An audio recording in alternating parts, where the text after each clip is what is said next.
Welcome everyone to my recap / commentary video on Unsouled by Will Wight. This is a new type of video I'll be doing on the channel, so I'll be mostly making this stuff up as I go along, so bear with me. Obviously, the video is gonna contain a bunch of spoilers on the novel, so if you want a spoiler-free look at the book, you might want to check out my spoiler-free review in the top right corner of your screen right now. Anyway, let's get right into it. Actually, before we get onto that, I think I might want to expand on the whole mistake clickbait that I used in the video's thumbnail, because it has less to do with the actual book and more to do with me being a general doofus. And those of you who watch my review will already know this story. For context, there are two things you have to understand. First is that I have really bad dyslexia, which means that my reading abilities are subpar to say the least at the best of times.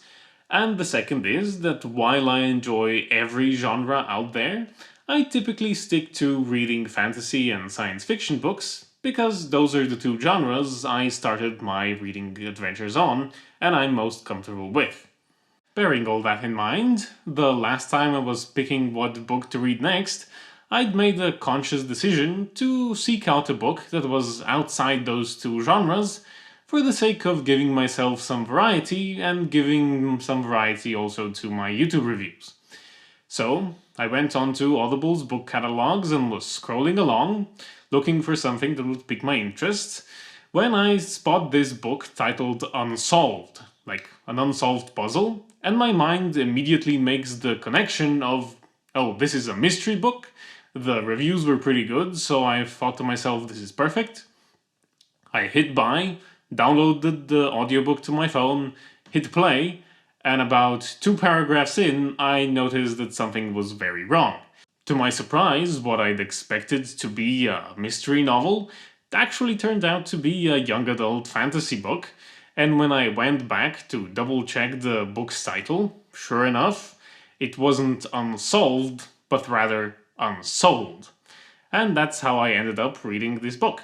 But in the end, the book actually turned out to be pretty good, so yay dyslexia, I guess. Now let's get on to the actual recap and commentary that you came here for. The story of Unsouled starts off with a sort of coming-of-age ceremony of the Wei clan, where a number of children are being sorted based on their magical affinities. It's kinda like the magic hat ceremony in Hogwarts. Instead, here they're using a bowl filled with magical liquid that responds based on the candidate's magical affinities by freezing over or vibrating and so on. Naturally, one of the candidates is our protagonist, Wei Shi Lindon, who has his eyes set on being classed as a forger. That's a sort of enchanter class focused around the creation of magical items, as opposed to the other classes which are geared more towards active combat abilities. Once it's Lindon's turn with the bowl, to the surprise of no one who's ever read any sort of young adult fantasy novels, the bowl gives 0 response to his magical affinities, marking him as an Unsouled, or someone who has 0 magical potential, and thereby denies him the privilege of being taught his clan's spiritual path and magical training. After this brief introduction, we skip forward in time by about a decade into Lindon's teenage years, where he's still struggling with his status as an Unsouled. He's not quite excommunicated from his community, but being an Unsouled, he's seen as the lowest ranking member of the clan, and is therefore basically pushed around by everyone around him.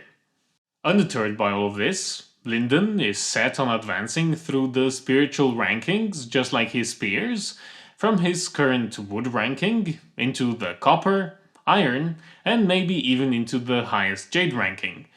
And in fact, when we return to him, he's out in the wilderness on a journey to find a rare and powerful spiritual fruit that he believes will help him make up for his innate magical deficiencies. Just like he'd planned, he manages to find what he was looking for, but not before he stumbles into another group of youngsters from his clan, 2 levels higher than Lindon, who are out on a hunt of their own. The leader of this other hunting party naturally can't resist the chance to bully Lindon, and in his ignorance manages to destroy the spiritual tree which bore the fruit Lindon was after. This results in the tree's powerful soul coming back as a remnant, a sort of materialized ghost if you will, which promptly starts attacking everyone in sight. The higher ranked boys flee for their lives, leaving our protagonist to fend for himself. Lacking magical abilities, he of course uses his wits to trap the enraged remnant, retrieve the fruit he was after, and returns home safely, other than a few broken bones. Back in his home village, Lindon's endless stream of bad luck doesn't run out, because firstly he has to give up half of the magical fruit to his sister, because their parents don't want to waste the magical artifacts on a prospect list case like himself, and secondly he gets caught up in a political drama with the family of a boy who left him behind to die to the remnant. The latter of these isn't that important by itself, other that in the preparations for the ceremonial duel where Lindon has to protect his honor, he learns a special spiritual punching technique where he can temporarily disable the magical abilities of his opponent, opening them up to a physical attack, which will come into play a bit later on. Then we get on to what I consider to be the second act of the novel, and what I find to be its high point. Basically, a festival rolls around and all the clans in the land gather to celebrate, trade, and have a tournament where they can show off their various levels of fighters. Even though Lindon will be participating in the tournament in the lowest copper bracket, which is already a level higher than his own, he manages to strike a deal with the clan elder to where, if he performs very well, he'll get a chance to learn his clan's spiritual techniques like any other normal child would. Motivated by this promise, Lindon fights his way to victory in his bracket using his newly learned magic disruption technique, and as the winner of his bracket, gets a chance to challenge a member of the iron bracket to a sort of exhibition match. And that's where things go very sideways very fast. You see, behind the scenes, one of the other clans was using this festival as an opportunity to try out a new summoning spell, in which they managed to summon a gold level member from their clan from legends long past, with gold being yet another level higher than jade. Being the most powerful creature at the festival, this newly summoned gold does what any other respectable bad guy would do, and declares himself the newly appointed ruler of all the land, and starts killing off some of the most powerful people present to make his point heard. Among the dead is also Lindon's own mother, which naturally sends him into a fit of rage, in which he decides to use his new special technique in a final desperate attack. His logic being that the vast spiritual power of this new enemy would enable his disruption attack to have an even more devastating effect. And just like that, with a single punch to the gut, Lindon topples this god-level enemy, saving his clan from destruction, and finally getting him the respect that he always did. Yeah, no, I'm just joking, that's not what happens. His attack actually did absolutely nothing. And instead, a moment later, Lindon got cleaved in half by a backhanded blow and was left for dead. I must admit that when I got to this part of the story, I did kinda wonder how the rest of the book would play out, given that the protagonist was dead and all. For a moment I wondered if the story was gonna continue from his sister's point of view, since she did feature as quite an important character thus far in the story. But what ended up happening was a lot more interesting. All of a sudden, time crawls to a stop, and in the sky above, another radiant newcomer appears descending from the heavens. It turns out that the ancient gold-level tyrant who was in the middle of establishing his new domain wasn't actually supposed to be here in the eyes of fate, and was breaking some sort of universal code. The celestial being teleports the tyrant away to some sort of galactic prison, and goes about reversing the tides of time so that the events of the tournament could happen uninterrupted, just like fate had originally intended. Lindon uses this opportunity to interact with this seemingly all-powerful being, who in turn recognizes Lindon's courage for attacking an opponent so much higher above him in terms of rankings. In a really wholesome yet heartbreaking sequence, Lindon gets a brief preview of his fate, in which he is shown how through hard work and dedication he will eventually progress into the iron rankings by the later stages of his life, have a wife and children, and a whole load of other positive experiences. But at the very end of his vision, he is also shown that a grave calamity is fated to befall this land, in which he and all the people he knows will die, because none of them will be powerful enough to prevent it. Obviously, this revelation shocks Lindon quite a bit, and he immediately asks whether there is anything he can do to avert this fate. To this, the celestial being responds that the jade and now golden ranking that he had always revered as the pinnacle a person can achieve were in the wider universe only the first stepping stone a person took to achieve true spiritual power.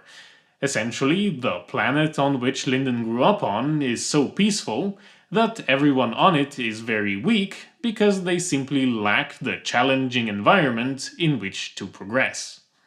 As a bonus, it explains to Lindon that if he chooses to leave his homeland, there is a chance that he would be able to attain a great enough power to prevent the doomsday that he saw at the end of his fate.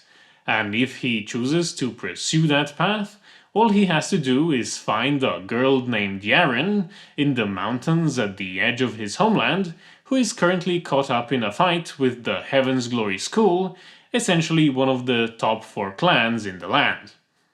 Personally, I found this whole sequence of events to be my favorite part of the novel, simply because how unexpected the death of Lindon is in the first place, and then how special the whole seeing into Lindon's future is, especially since it's all shown in a very positive light, not to mention how quickly the scope of the story expands in just a few simple paragraphs of interaction between Lindon and this celestial being. And I must kind of admit that from here on in till the end of the book, I did see the story mostly as just wrapping up some of the plot points from early on in the book and setting up the character for the second installment in the series. Anyway, with the end of Act 2 and the completion of the time reversal, Lindon again finds himself in the arena for his final showdown of the tournament. Except this time his priorities have changed. Winning wasn't enough for him now if he wanted to follow his new direction in life, and instead he needed to impress the delegate from the Heaven's Glory School so that he'd be taken up to the mountains where he could meet up with Yaren and begin his true journey. From then on, the book is basically just a straight shot to the conclusion. Lindon manages to cheat his way to victory in his exhibition match, and in doing so gets admitted into the Heaven's Glory School, and as soon as he arrives at the Heaven's Glory School, he wastes zero time escaping the school's grounds and meeting up with Yaren in the wilderness. At first, the two of them have a bit of a rocky start, but soon enough they form a pact to help each other out.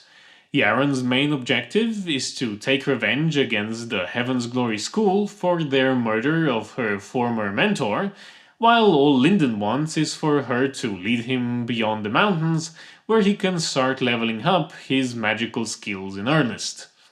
All of this culminates in a final battle between the pair and the Heaven's Glory School, in which Yaren for the most part fights the remnant of her former mentor, while Lindon takes on his fellow students and teachers. And that's pretty much where the book leaves off, with Yaren successfully absorbing the remnant of her former master, ascending into the golden rankings in the process, followed by the young pair setting off into the sunset, bound for new adventures in the sequel.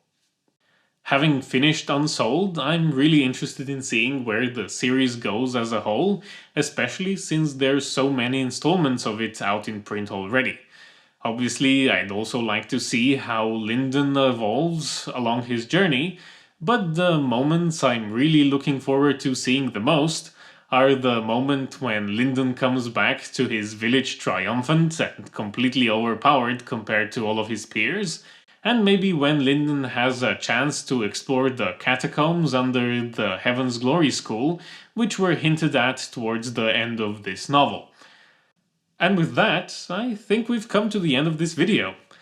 Looking back, it might have been a bit heavy on the recap and light on the commentary, but what can you do? This is my first time doing one of these videos.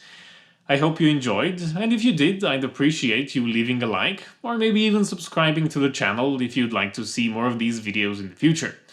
Thank you for watching, and I'll see you next time.